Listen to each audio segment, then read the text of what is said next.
Thì cái long mà nghi long nghi pet ya ka constitution. Ka Voice of the People Party ko mangibo ha kaning manifesto kalong ni kujingmut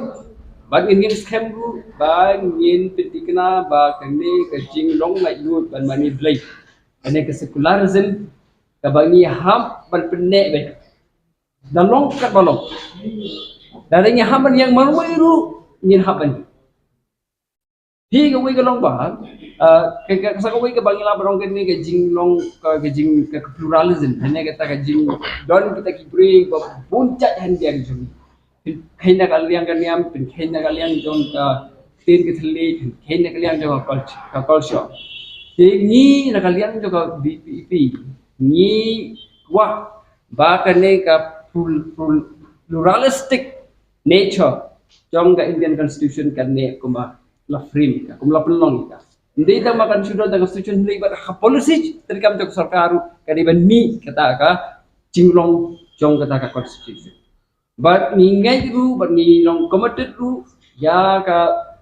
ada ka orang baka jing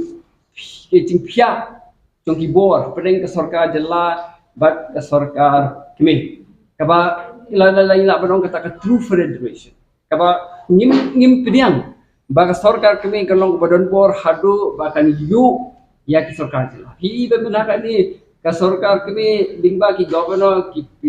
yu right ya ka hok jong ki jela ki bakher thì ni long percaya gitu pi kalong ba ka VPP kalong committed ya ki principles trong ka constitution no ka party kalong committed to the constitution kilasung thu ngin krei ba kata ka party lene ba kita ki party ibun ki regional parties ru handia jogi the regional political parties handia jogi ru who are committed to the to the principles of the constitution, we will work with them. It doesn't mean that you work with the dominant party. You may work with other smaller parties also. Namar the ultimate goal which you